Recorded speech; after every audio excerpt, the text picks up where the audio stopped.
Stop whatever you're doing, because the rap world just got hit with a betrayal so messy, so outrageous, so scandalous, it makes the Kardashians look like a church choir. We're talking about loyalty, betrayal, and an internet explosion that has 50 Cent dragging Rick Ross like it's WrestleMania. And the center of it all? None other than Big Meech, a name that carries more weight in hip-hop than a Drake cosign or a Kanye meltdown. Picture this. Rick Ross, the self-proclaimed boss, a man who built his empire swaggering on the back of BM floor, now accused of betraying the very legacy that made him larger than life. And 50 Cent. Oh, he smelled blood in the water and showed up like a shark at an all-you-can-eat buffet. With memes sharper than knives, captions nastier than diss tracks, and trolling skills that could topple governments, 50 isn't just calling Ross out, he's incinerating him publicly. The internet, it's not just reacting, it's combusting. Memes, threads, TikToks, IG lives. The scandal has turned timelines into digital battlegrounds. This isn't just beef, it's betrayal, drama, and entertainment so wild it could be its own Netflix series. And trust me, you're not ready for what comes next.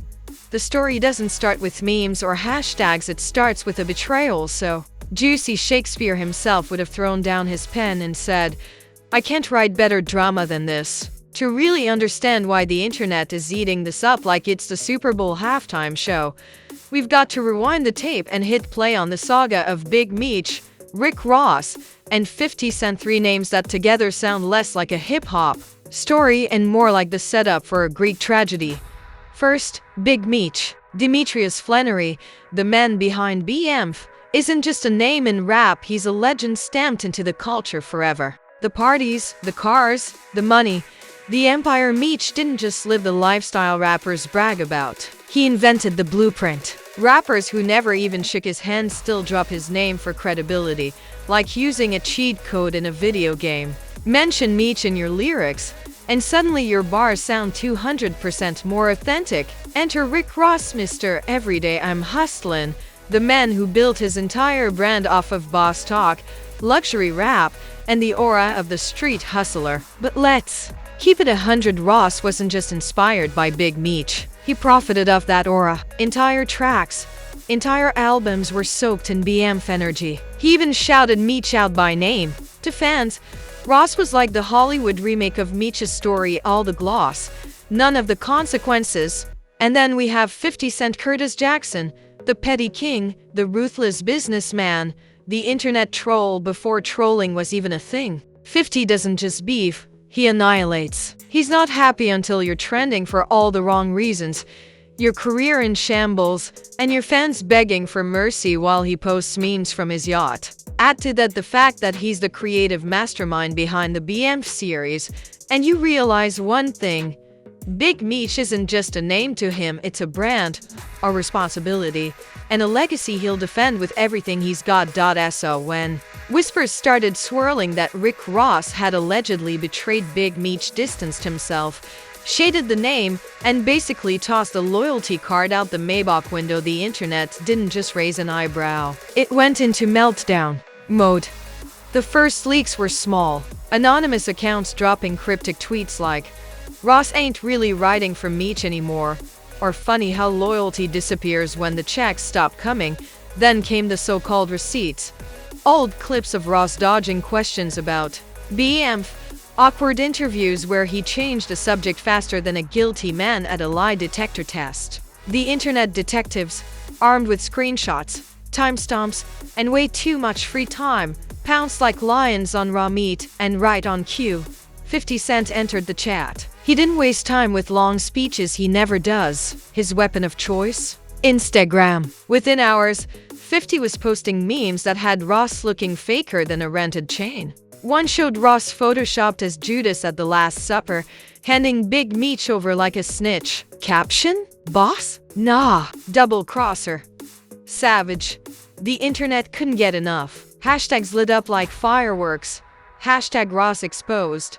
Hashtag Big Meech betrayed. Hashtag 50D did again. Twitter was running commentary like it was a live sporting event. Oh, 50 landed another meme. Ross stumbling, where's the PR team? Meech watching this from prison like, the sarcasm was off the charts. Fans roasted Ross harder than Ja Rule at a 50 Cent concert. Every day I'm hustling to betray my idols. One person tweeted, another posted, Rick Ross's loyalty lasted shorter than a TikTok dance trend. Even Ross's beloved Wingstop couldn't escape. Memes popped up of lemon pepper wings labeled betrayal flavor. But it wasn't just jokes. There was real outrage too. Because in hip-hop, loyalty isn't just a buzzword, it's currency. Betraying someone like Big Meech isn't just disrespect. It's cultural treason. For years, Ross leaned on Meech's legacy for clout, credibility, and album sales. Now fans were calling him out.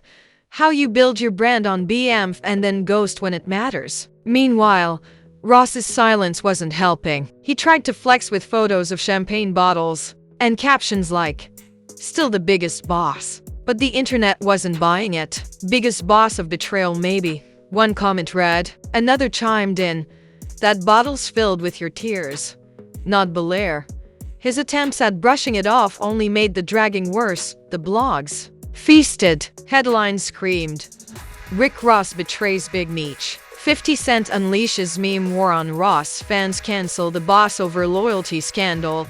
YouTubers rush to make 30-minute breakdowns. Thumbnails plastered with Ross's face and words like exposed in red. TikTok edits went viral showing Ross rapping, I think I'm Big Meech, while captions read, not anymore.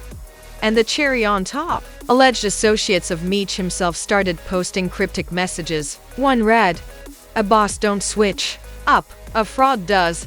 That single line ricocheted across the internet faster than a 50 Cent clapback.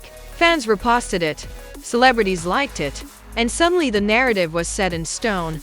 Ross had betrayed Big Meech, and 50 Cent was the executioner delivering justice with sarcasm and memes. By the end of the first wave, Ross wasn't trending for music, money, or luxury, he was trending for betrayal. His empire, once shiny and untouchable, was starting to wobble like a Jenga tower missing half its blocks. And 50? He hadn't even broken a sweat. To him, this was just foreplay.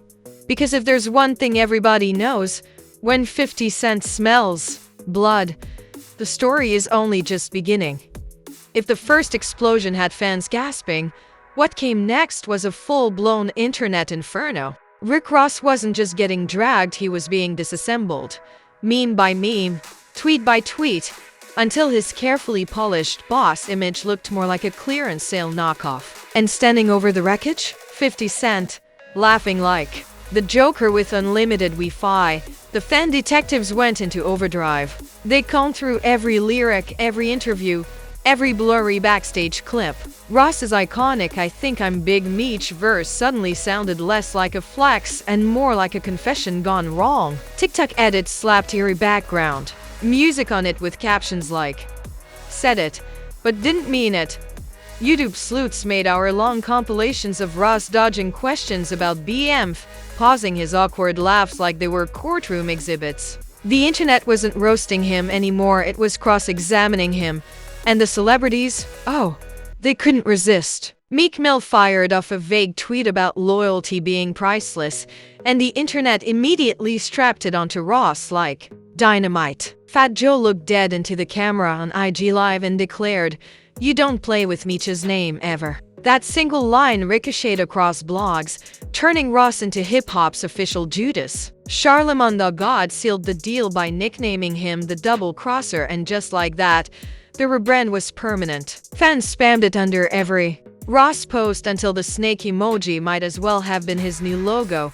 Meanwhile, 50 Cent was orchestrating chaos like a maestro. His memes were savage masterstrokes. Ross as Scar shoving Mufasa Meech off the cliff, with 50 smirking as Simba. Ross edited into the Titanic sinking with Boss. Nah, lost. Captions. Another had Ross sitting in the go directly to jail square on a Monopoly board. Each post went viral, each caption nastier than the last, and each one tightened the chokehold around Ross's credibility. Fans piled on with their own creations. Ross became an Among Us imposter, a WWE wrestler tapping out in the ring, Even a Wingstop cashier handing out betrayal-flavored lemon pepper wings. Sarcasm hit record highs.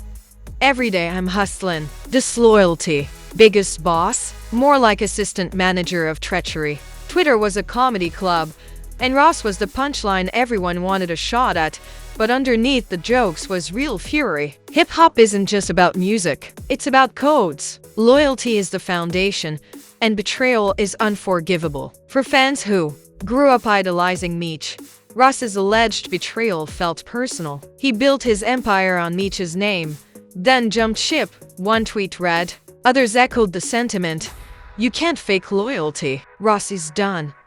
The outrage was raw, loud, and relentless. Ross tried damage control. He posted himself in silk robes, sipping Belair, captioned, "Still the biggest boss."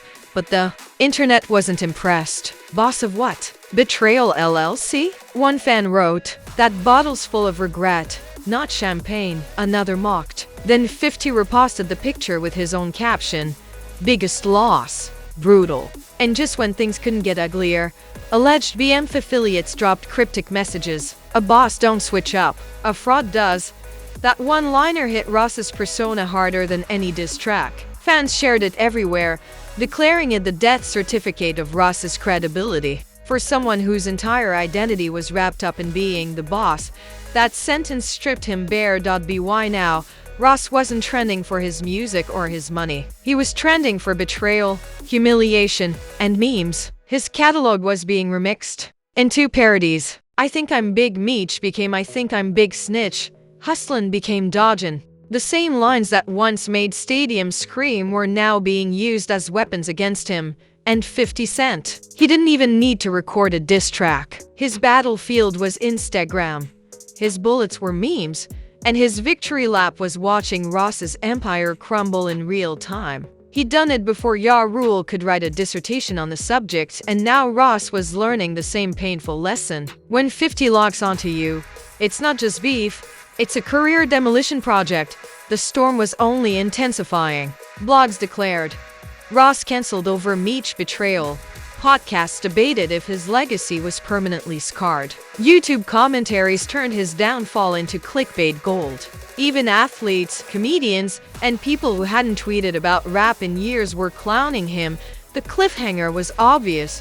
Would Ross somehow claw his way back, or was he destined to join the 50 Cent graveyard of fallen rappers?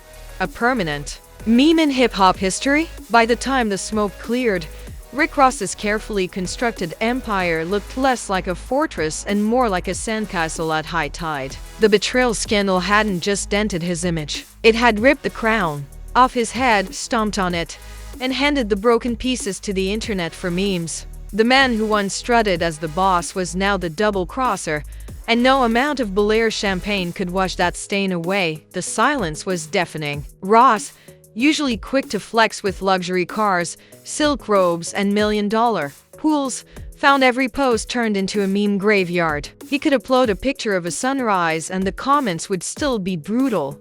Sun rising on your downfall. Big Meech ain't smiling back. Nice view, shame about the betrayal. The internet had turned him into a punchline, and he couldn't escape it. And 50 Cent. He basked in it like a king surveying conquered lands. He didn't even need to post as often anymore. Fans were doing the work for him, generating endless memes, hashtags, and TikToks dragging Ross through the mud. 50 would occasionally drop a sly emoji or repost a particularly savage fan edit, and that alone was enough to reignite the firestorm. It was humiliation on autopilot. The real damage, though, wasn't in the jokes, it was in the legacy. Ross's catalog, once celebrated, was being weaponized against him. I Think I'm Big Meech became the line everyone mocked him with. Everyday I'm Hustlin' was rewritten into Everyday I'm Dodgin'. Songs that once gave him credibility now reminded fans of his alleged betrayal. The very lyrics that built his brand were tearing it down. Industry reactions were just as cold. Collaborators who once bragged about being Maybach music affiliates suddenly went silent. DJs weren't giving his new tracks the same energy. Promoters quietly shuffled him down lineups. Even fellow rappers who weren't involved started distancing themselves. In the business of hip-hop, Association is everything, and nobody wanted to be caught standing next to the man accused of betraying Meech. Then came the whispers from Meech's own circle. Alleged associates kept dropping cryptic one-liners. A boss don't switch up, a fraud does. We see who's real when times get tough.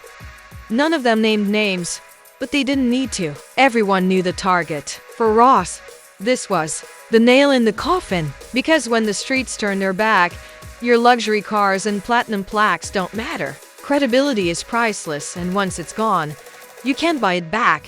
Meanwhile, the culture was addicted. Blogs ran daily updates. Podcasts kept spinning new theories. YouTubers milked the scandal with thumbnails screaming "exposed" in all caps. TikTok trends erupted with skits of Ross trying to escape 50s memes or fans parodying him sneaking away from Meech like a cartoon villain.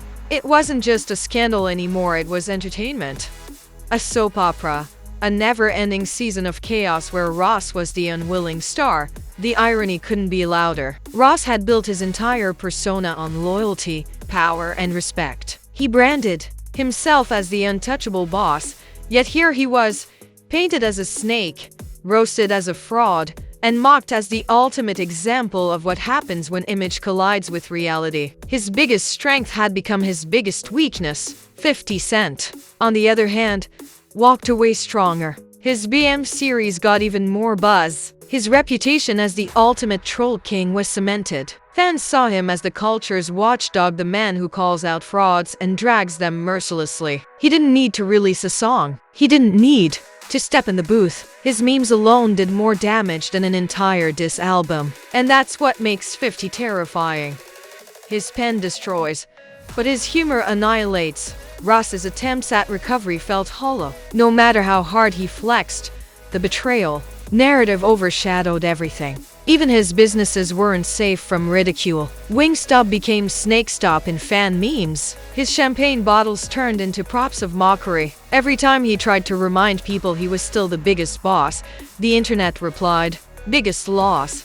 It was like watching someone shout into a hurricane. The consequences stretched beyond Ross himself. Other rappers started sweating, wondering if they too could one day become the next 50 Cent victim. Industry loyalty suddenly became a hotter topic than verses or chart placements. Everyone was side-eyeing their peers, whispering, "Don't end up like Ross." But the wildest part, Jaguar Right, Chrysian Rock, Diddy scandals, all those other messy storylines still floating in the culture suddenly linked back to this one. Fans compared Ross's betrayal to every other betrayal, turning him into the poster child for disloyalty. His name became shorthand for "don't trust him." That's not just bad PR, that's reputation quicksand. And yet, the cliffhanger refuses to die. Will Ross ever truly recover? Or has 50 successfully dragged him into the Hall of Fame of humiliation, right next to Ya Rule, forever remembered as another casualty of his relentless trolling? Because history has proven one thing over and over: when 50 Cent decides you're done, your career doesn't just stall, it collapses into a meme factory you'll never escape from. The internet won't forget. The culture won't forget. And Ross, no matter how many Belaire bottles he pops, no matter how many luxury cars he parks on Instagram, will always be haunted by the scandal that stripped the boss down to the betrayer. This wasn't just beef. This was betrayal, turned into legend. And if loyalty is the currency of hip-hop, Ross went bankrupt in front of the entire world.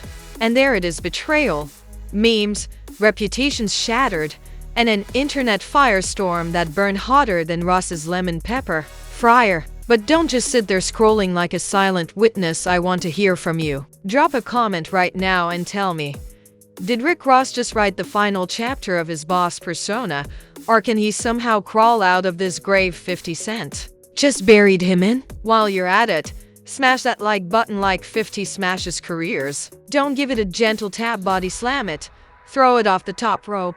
Drag it the way 50 dragged Ross. And if you're lurking without hitting subscribe, what are you even doing? Hit it now, because here at Truth Tattle, we don't just report scandals, we exaggerate them, dissect them, roast them, and turn them into Netflix-worthy sagas that make the Kardashians look like librarians. And trust me, This isn't the last bombshell. Tomorrow it could be another rapper exposed, another betrayal leaked, another secret list dangled over the culture's head. The scandals don't stop, and neither do we. Turn on those notifications so you don't miss a single meltdown, meme war, or internet funeral, because at the end of the day, loyalty might be priceless, but betrayal pays the bills, especially when the internet's watching. This is Truth Tattle signing off until the next scandal explodes.